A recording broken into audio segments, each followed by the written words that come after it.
things. And I was reading where, I was just trying to figure out a lot about how people argue that their religion is the one. This is the one. This is what you better do, or you gonna go here, or this is gonna happen to you if you don't believe. Or some people, they just swear that this is the one.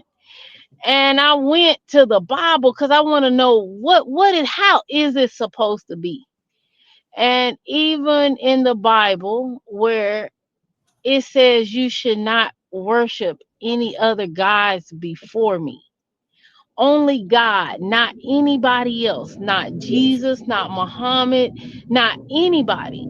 And even people that are Christians, it says, Jesus said, do not worship me. Pray to the Father, Right. not to me. And so, like as a child, I knew it wasn't right because I went to Catholic school, but I was Baptist, and Right. everybody's praying to Mary. That's no different than what they call witchcraft, or what they say voodoo is. Certainly. That's no different than a Buddhist praying to a statue. That's what they're doing. And nobody, we should pray to nobody but God. That's it. He is our creator. He's the one that we will never understand. My mom used to say, don't never question God. And I understand that. I just have to roll with the punches and try my best every day to do what I know is the right thing, not because what somebody else told me, but what I know in my heart to be the right thing. And I just wanted Exactly. to share that because I finally got clarification on what I'm actually supposed to be doing, not Right. what somebody else is telling me. Certainly. So, and that's part of the Ten Commandments. Yes, sir. And you're certainly correct, Sister Alicia, and we're very appreciative of you bringing that information Mhm. to the students out there. Some of those students out there, you're right. They want to work. They want to worship everything but the right thing. Thank you, Sister Yes, Alicia. sir. Praise the Most High, Mhm. Brother Cottrell. You have the mic, brother. Shalom, shalom, family. And bless Yah, oh my soul, and all that's within me. Bless his holy name. Giving all honor and praise to the Holy One of Yisrael, Elohim of our fathers, Abraham, Yitzchak, and Yisrael. Thanking him for life, health, and strength, the wisdom, knowledge, and understanding for our nation, our people, and his promises to our fathers and to us. And so apropos that the sister would share that with us, because there are many divisions that come out of this so-called Bible. And the fact that people don't teach it properly is why people are confused, and you have so many different denominations within Christianity itself.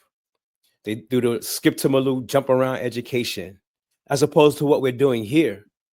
We study from Bereshit to Malachi, one chapter at a time, chapter by chapter, book by book.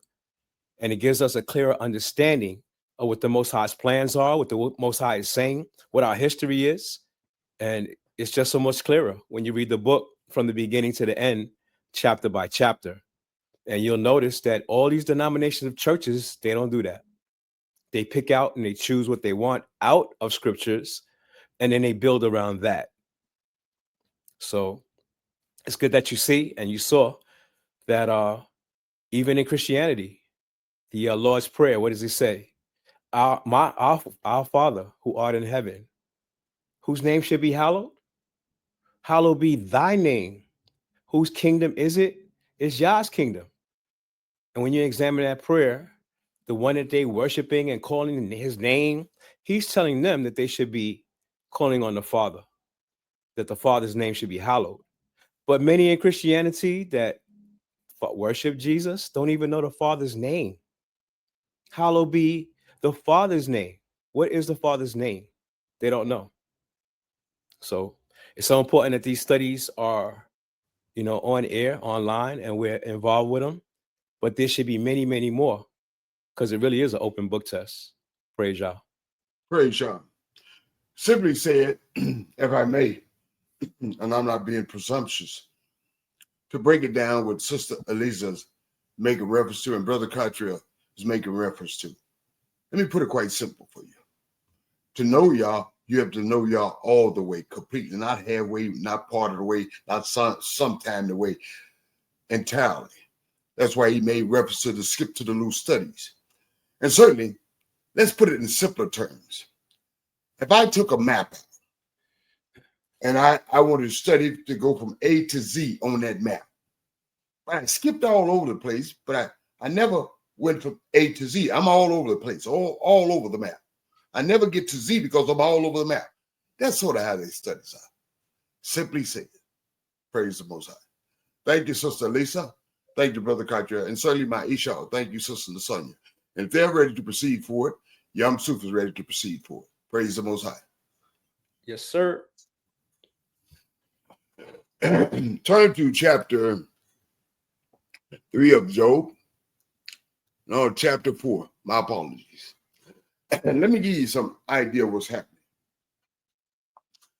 These so-called friends have come. They sit with Job for 7 days and 7 nights. And they're just trying to be empathetic. But they're going to approach him from a human point of view and not a spiritual point of view. But I mentioned in chapter 55 of the book of Isaiah, in chapter 8, I believe, of Isaiah.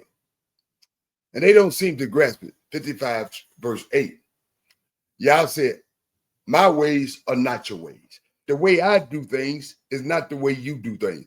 I don't need no permission from y'all to tell me how to do things. I look at things quite different because I have everything in my hand. I have all the tools in my hand. But see, you from your human perspective can only see it from a human perspective. That's why you need to know me. And that's what Brother Cottrell is alluding to. That's what Sister Alicia is alluding to. That's what Brother Yuccanan supports. And that's what my Isha, Sister Nasanya, supports. Praise the Most High. Not Yam Sufarif, not Cottrell, but the word of Yah. We all need to love and support and depend on the word of Yah and the word of Yah only. That's the only thing that can get us out of this dilemma that we find ourselves in, contemporarily speaking. So let's go to verse 1 of chapter 4. Now, Eliphaz, the Tendonite, raised his voice. He got loud. You know how we get loud. And he goes on to castigate Job. Because he tested you with one thing. Should you be weary? Who give a hold? I can't stop myself now. Y'all didn't test you with one thing, and now you done got all tired. You talking about the day you wish you wouldn't hear. You wish your mama didn't put you on her knees. You wish she didn't breastfeed you. I can't stop myself. I need to address this matter. That's what Eliphaz is saying in so many words. And so in verse 3 he says, and he makes reference to himself, to not himself, but Job, and him from a human perspective. Because you've chastised the many, and you have strengthened weak hands. He said, you use word to chastise many, and you use word to strengthen those with weak hands. You use those words from a human perspective.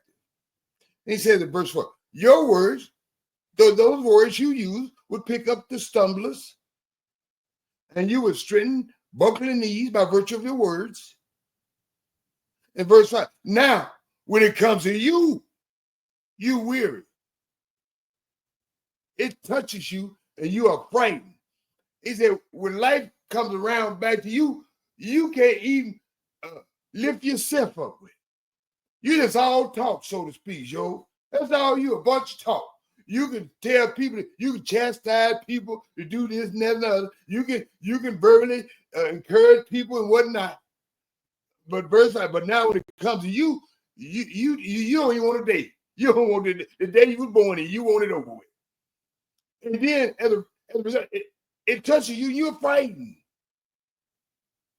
And Elizabeth says in verse 6, surely your fear was your foot. The reason why you're in the situation you find yourself in, so to speak, because you know you did something wrong. That's how people look when they look at you may be on your deathbed. You may have a broke leg. You may have lost your rent money. But from a human perspective, people don't see it from a spiritual component. They always see the physical. You must have did something, Yumsu. You must have did something, Sonya. Cottrell, you know you done something wrong. Sister Lisa, you know you weren't right. Now stop. So that's if you relying on human beings, don't do it. Don't put your trust in human beings, because this is the way he's approaching Job. Is how they approach us, because they're not looking at it from a spiritual component, because they don't know Yah. They're looking at it simply from a physical component. You must have did something wrong. And sure, go ahead, Brother Cottrell. Yamsu. Yes. This is typical behavior of the human race. Exactly. Because when people are on top, when they got a lot of money, they're wealthy, got a lot of friends, right? Exactly. And he just described how Job lifted people up, strengthened people, helped people when they were falling. But now that this happened to him, who's there to help him? Lift him up, strengthen him. Yeah, but because you know what, Brother Contra? He's suggesting and inferring and implying that you wrong. That's why you ain't got nobody to help you, because you did something wrong. Was Job worried about the wrong that people were doing when he was lifting them up, strengthening them, and instructing them? No. That wasn't even an issue, was it? No. So now that he's falling, there should be people there to help him up.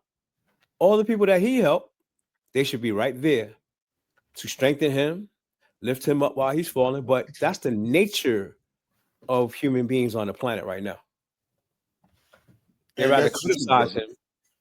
And that's the truth, Brother Cottrell. Yeah. That's the truth. Thank you, my brother. Thank you. And that's certainly the truth. In verse 6, surely your fear was your food. You've done something wrong, so to speak. Your hope and the sincerity of your ways. Your ways was wrong. You depended upon your ways. You know your ways weren't right, Job, so to speak. In verse 7, remember now, who was innocent that, and he goes on to set an example. Remember that from a human being perspective. Who was innocent? Ain't no innocent person perished. And where were the upright destroyed? Ain't no upright folks destroyed. Brother, you got the game twisted. He don't understand the studies that we study.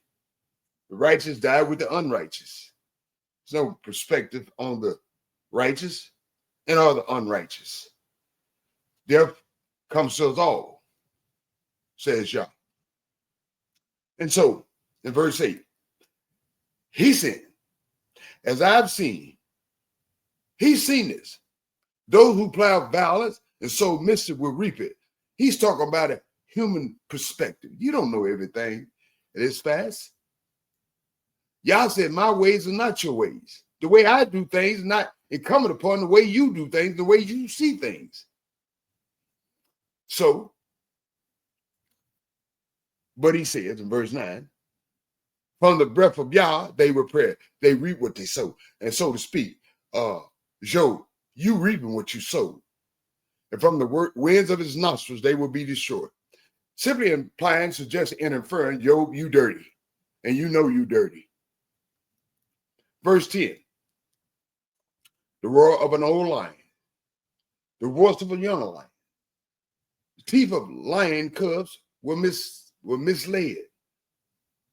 Verse 11, a lion perished without prey, and the young of the lion was scattered. Verse 12, now a word was conveyed secretly to me, and my ears grasped a bit of it. And verse 13, and the thoughts of the visions of the night, the dreams. When I slumber falls on people. And verse 14, terror and quaking, but he implying of before everything's come before Yah, as far as these lions are concerned, as far as these dreams are concerned.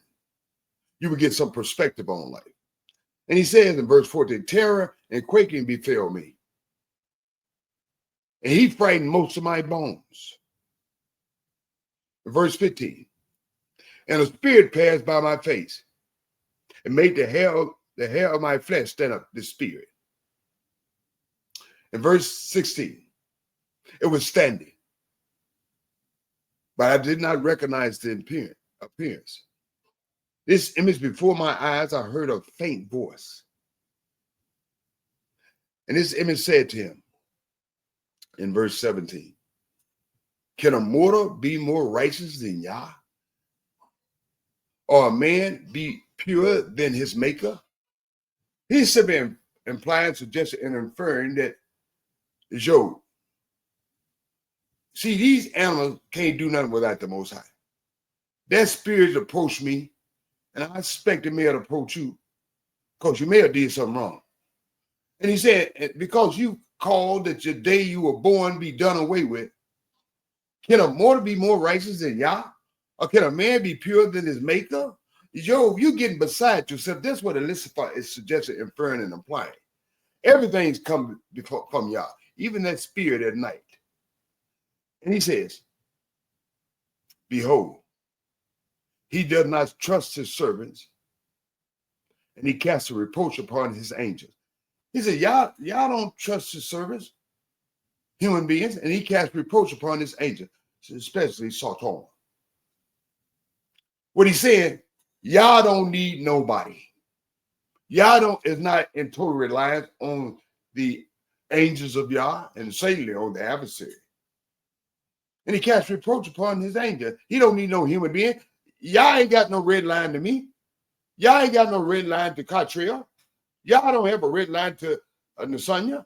Y'all don't have a red line to Elisa. Y'all don't have a red line to Brother Yuccanah. Y'all don't have a red line to either one of you. But Yah does have a red connection with you by virtue of the studies. So what he said to Job, see, Job, you got the game twisted. Y'all don't need you. He's not dependent upon anyone for anything. And you have the audacity. Talking about the day you were born. You wish that day was done away. You wish you was a stillborn. You wish your mama didn't even bounce on your knee. You wish she didn't even breastfeed you. And you know what, though, Joe? I'm suggesting, inferring, and implying, Elizabeth said, you done something wrong. Otherwise, you wouldn't be in that position. That's why y'all shouldn't put your trust in people. You shouldn't put your trust in people because, as Brother Cottrell alluded to, most human beings see it from a humanistic point of view, by lack of virtue of the God of Abraham, Isaac, and Jacob. Because most people wouldn't understand and empathize with what's going on with you. They wouldn't say, Yum Soup, you're sick. You got a cold. And pray to the Most High. You must have did something wrong. That's why you got a cold. Yum Soup, you fell down and broke your leg, right? Yeah, I broke my leg. You must have did something wrong with the Most High. See, everything. Come on now. Yeah, a lot of us got the game twisted, okay? And it ain't no game because we don't understand the Most High. We don't understand components, the makeup of the Most High. He said in Isaiah chapter 55, verse 8, my ways are not your ways. The way I do things is not the way you do things. The way I see things is not the way you see things. And stop trying to look at me to a humanistic point of view and the responses for me. Of course, you're going to be off the reservation. But Elizabeth, being presumptuous, thinking that he can speak for the Most High, he's got a red line to the Most High. That he can say, Job, you wrong. That's why you're in the situation you find yourself in. In verse 19, Elizabeth says, surely those who dwell in mud houses, whose foundation is in dust, they crush them before the worms. Verse 20, from morning to evening, they are crushed without giving a thought. They perish to eternity. They're here today and go tomorrow, so to speak. And certainly, Job, that's why the situation you find yourself in, you got to be dirty. And you're going to be here today and go tomorrow right along with him. That's what he's suggesting, implying, and inferring. And then finally in verse 21. But he needs to see himself, look like Michael Jackson said in the mirror. He's making reference to Job, but his own presumptuousness and haughtiness and pridefulness. their haughtiness, their pride, which is absorbed within them, does it not lead them? They die, and not with wisdom. I strongly imply, suggest, and affirm, Elizabeth, you need to look in the mirror, because you're looking at the things from a humanistic point of view. You're making judgment not from the Most High point of view, and none of us should make judgment on the Most High point of view. None of us should see any human being or any activities that are related to human beings. If you know what the Most High is doing, you can say, I suspect that the Most High is doing, but I don't know. That's the only thing you can say, because they don't know what's going on with Job. And I said that to say this: most human beings don't know what's going on with their own lives by virtue of their lack of study of the Most High Word. And certainly, they can't see you what they ought be doing and looking at the man and the woman in the mirror, asking them to change their ways instead of casting judgment on their brothers and their sisters. The Most High told us how to judge. The judge said, judge a righteous judgment based upon evidence, 2 or more. Not, oh, I feel I'm super dirty. He looked dirty, he talked dirty, smelled dirty, he got to be dirty. The Most High has gave us formation in that regard. You have to have 2 or more witnesses against a brother and a sister to cast judgment. Okay? That's the way we judge. And so basically, Elizabeth is just coming on the scene, making these judgment calls, castigating Job, and don't know what the hell he's talking about. Just like a whole lot of us out here. And the Most High said in Isaiah chapter 5, verse 8, my ways are not your ways. The way I do things is not what you say just because you want it done like that, Yamsu. That ain't the way I'm doing it. You don't think the way I think, Yamsu Fari. You don't call no shots, Yamsu Fari. You don't castigate or judge your brother without 2 or more witnesses. Praise the Most High. Thank the Most High for that, because you are our shepherd, and bless your holy name. We will see Elizabeth still going to get a little touchy as we study on. And the Most High going to straighten him up, straighten Job up, and the other so-called fair weather friends. But like Brother Cottrell said, that's how we are. We don't come with compassion and love like we ought to, a sense of understanding. We come with a judgment call. No facts, no evidence, no 2 or more witnesses. Just that's the way I feel. The way you feel ain't worth 2 dead flies. And it's not going to amount to anything as far as the Most High is concerned. The way you feel doesn't matter to the Most High, because it doesn't mean anything. And praise and bless the Most High in that regard. And you will see by virtue of these studies. Praise Yah. Ms. Sonia, Isha, administrator of the show, you have the mic. Any comments on a commentary? The takeaway I took from here is that we don't know what Yah is doing behind the scenes. So that's my takeaway. All praises. And that's a good takeaway. Thank you, Lasagna. Brother Yakanan and Sister Lisa, what's your comments on the commentaries?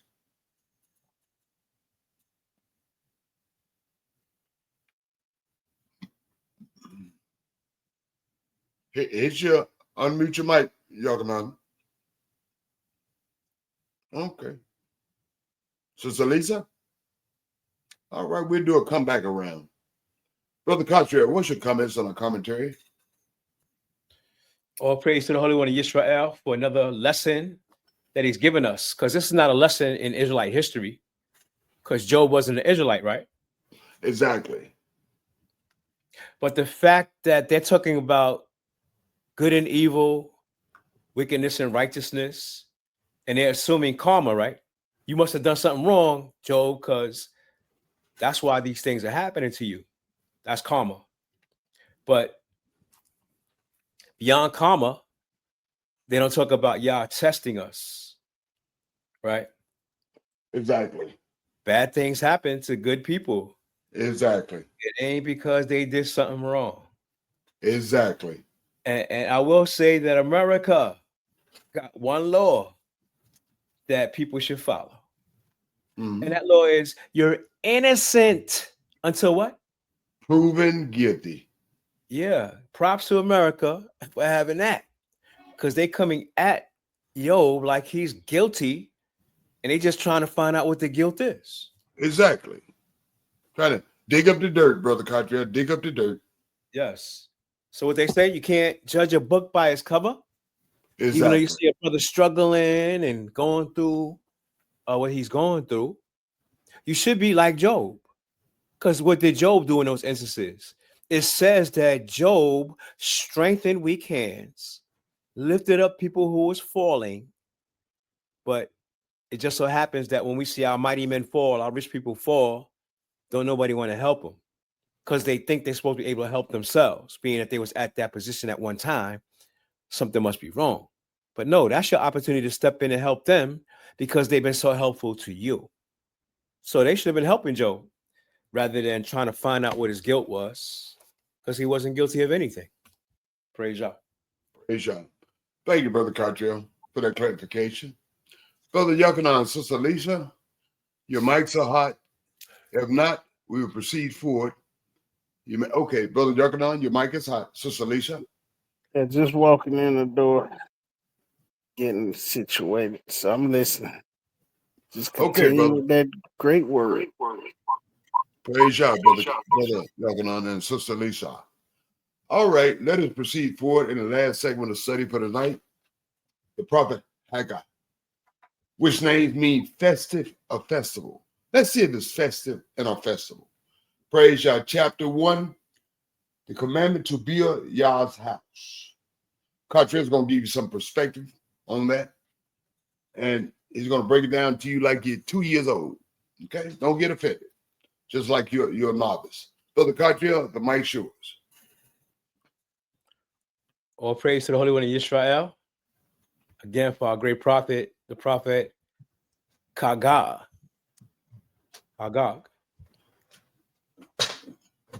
And the prophet Haggai,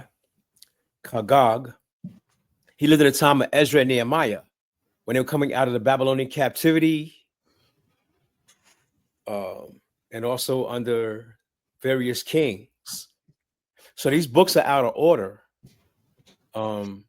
We should be reading about this prophet soon after we've read Ezra and Nehemiah.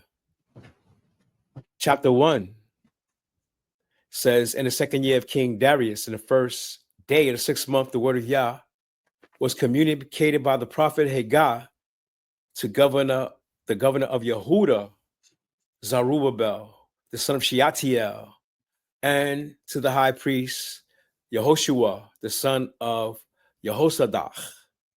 Thus saith Yah of hosts, this people says that the time has not yet come to rebuild the house of Yah. Then the word of Yah came through the prophet Haggai. Is this a time for you to live in your panel houses while this house lies in ruin? Now Yah of hosts has this to say, reflect on your way of life. You have sown much, but harvested little. You have eaten, but never have enough to satisfy you. You drink, but never enough to cheer you. You are clothed, but never experience warmth. And the one who earns wages puts them into a bag with a hole in it. Like today's time. Inflation. You sound like contemporary times too, brother. Yeah, no question. Therefore, thus saith Yah of hosts, consider carefully have fared. Go up into the hill country, collect timber, and build a house that I may take pleasure in it and manifest my glory, says Yah. So Yah is telling these returned Israelites from the captivity of Babylon, which they were sanctioned by Cyrus or one of those kings, to rebuild Yah's temple. He's telling them to go back and build it. Y'all been sent back to the land. Y'all building your own houses. Y'all not even concerned about my house. And Yah says, you expect much, but it proved to be little. When you brought in the harvest, I blew it away. And why did I do this? Asked Yah of hosts. Because my house lies in ruins. While y'all sitting in your fat mansions, and y'all need to be concerned with my house. only about your own house. Therefore, the heavens have withheld their rain. Oh, y'all gonna pay you back. You're only thinking about yourself. You're not thinking about Yah and what his instructions to us is and are. Then Yah gonna withhold the blessings that he gives us, which he did. And the earth has withheld its crops. I have called for a drought to afflict the land and the mountains, the grain, the new wine, and the oil, and everything that the soil produces, and to afflict as well men and animals, and all the produce of their labor. Zerubbabel, the son of Shealtiel, and the high priest Yehoshua, the son of Jehozadak, and the entire remnant of the people, listen to the voice of Yah the Elohim and to the words of the prophet Haggai that Yah the Elohim has sent to deliver. As a result, the people were filled with the fear because of Yah. Thereupon, Haggai, the messenger of Yah, proclaimed to the people Yah's message. And it's similar to the message that he gives to us. He says, I am with you. That's what Yah says. That's what he declares. Then Yah stirred up the spirit of the governor of Yehuda, Zerubbabel, the son of Shealtiel, and the spirit of the high priest Yehoshua, the son of Jehozadak, and the spirit of all the remnant of the people.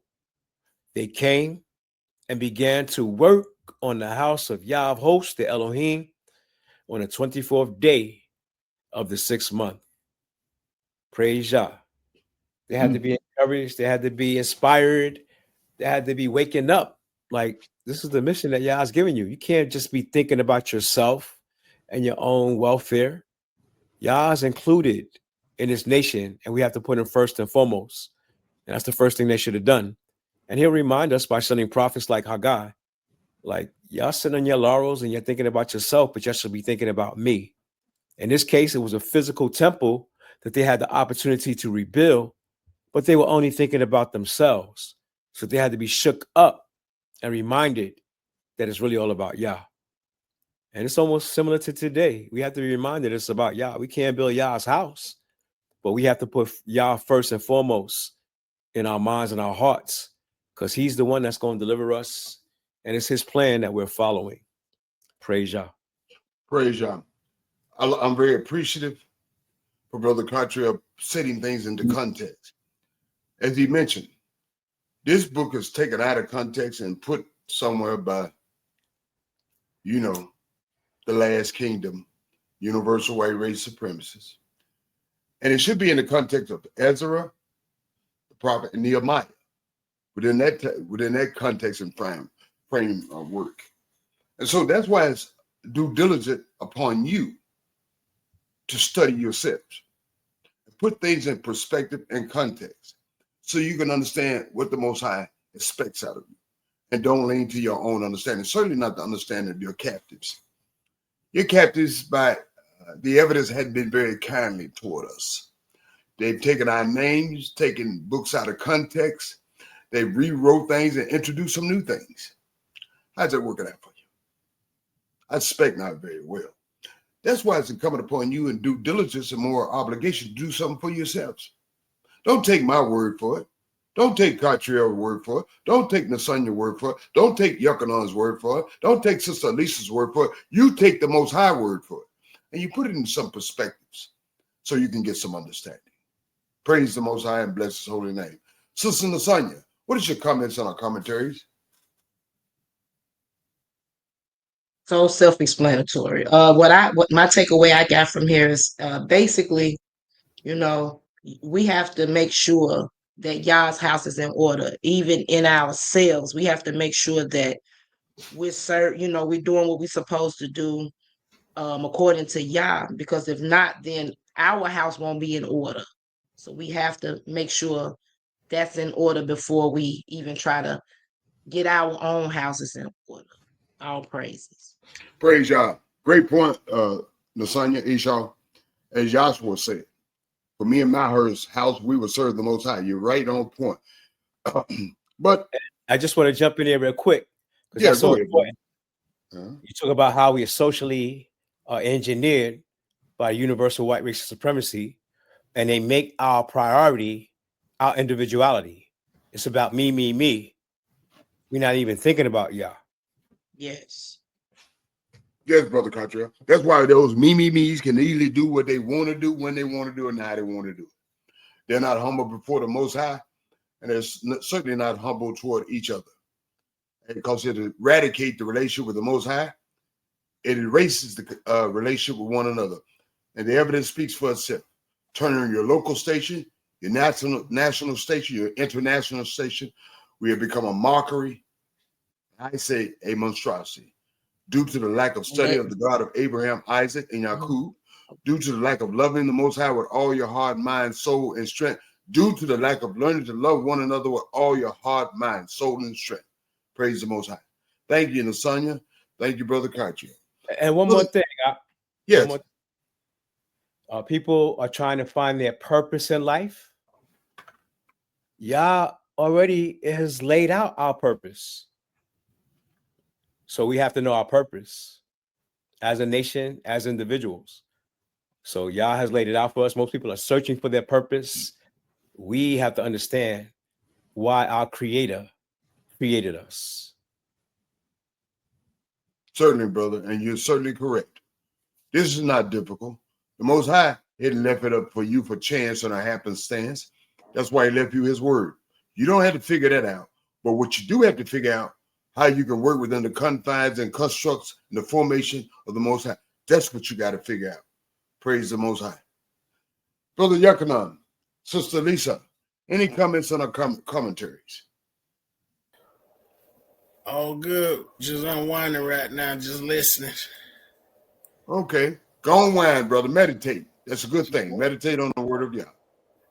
Thank you, Brother Yochanan. Thank you, Sister Lisa. Unless Sister Lisa wants to say anything. She's all getting the kids. Okay, we're gonna let her get them children. Okay, let her bounce them babies on the knee. Okay. We can bring them to you. You want us to? We can drop them off. No, bring them on, Yochanan. Bring them on. No. Bounce the baby on the knee. All right, y'all. It's been a pleasure, a humble experience. I'd like to thank Nasanya and ask her to make her closing remarks in her comments. Nasanya, what's your closing remarks in her comments? Shalom, family. Shalom, family. All praises. I'm just happy to be here. Waiting for tomorrow. Until tomorrow, be safe, everybody. And we're elated to have you here. And thank you very much, Nasanya. You be safe also. Brother Yochanan and Sister Lisa, what's your closing remarks in the comments? I just want to say all praise to the Most High as always, and I want to thank you for giving us the strength to come back daily to bring this word, to share this word. And like I said, I had a very prosperous day. It wasn't about money; it was just prosperous. Everything ain't about money, brother. Money can't buy you love. Money can't do a whole lot of things. Praise the Most High. Oh yeah.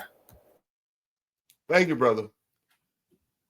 Well, I'm going to ask my brother Cartier, my dear friend from New York City, fellow elder in the council, to make his closing remarks in the comments and to take us on out.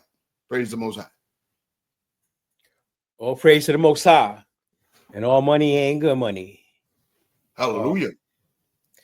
I just ask that the Most High imparts this wisdom that he's left for us to study tonight in our hearts, minds, and our souls, that it will bring us closer to him, that we would do the right thing in his eyesight, and that he turn his face towards us to show us his favor and continue to bless our hands as we put forth our hands to glorify him.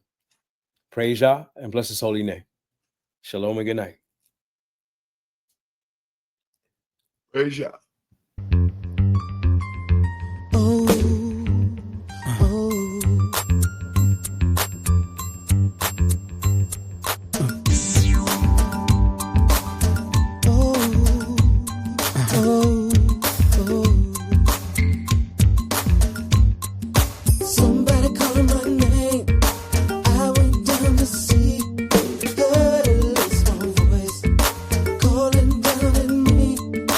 How you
call, and understanding put forth her voice. In the top of high places, by the way, where the paths met, she's standing.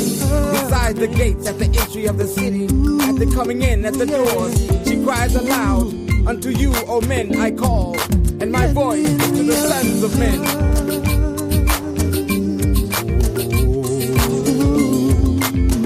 O ye thoughtless, understand prudence, and ye fools, be ye of an understanding heart.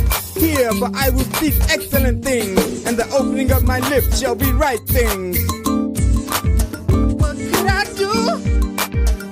Wisdom calling me over here, over there. Seems like everywhere. In your heart, in the night, in your heart, ooh yeah, in the night, I just can't do without it.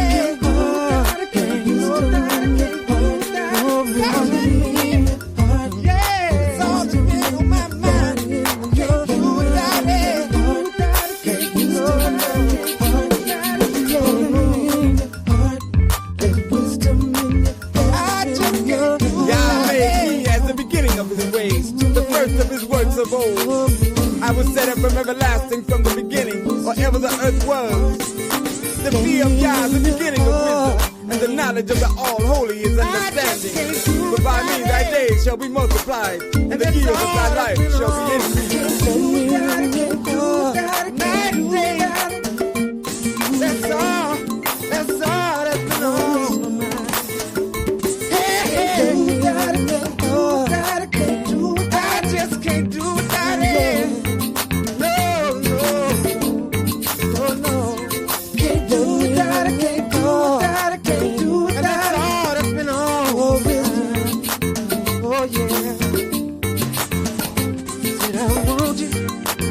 Therefore, ye children, hearken unto me. For happy are they that keep my ways. Hear instruction and be wise, and refuse it not. Happy is the man that hearkeneth to me. Watching daily at my gates, waiting at the posts of my doors. For whoso findeth me findeth life, and obtaineth favor of Yah. But he that misseth me wrongeth his own soul. All they that hate me love death.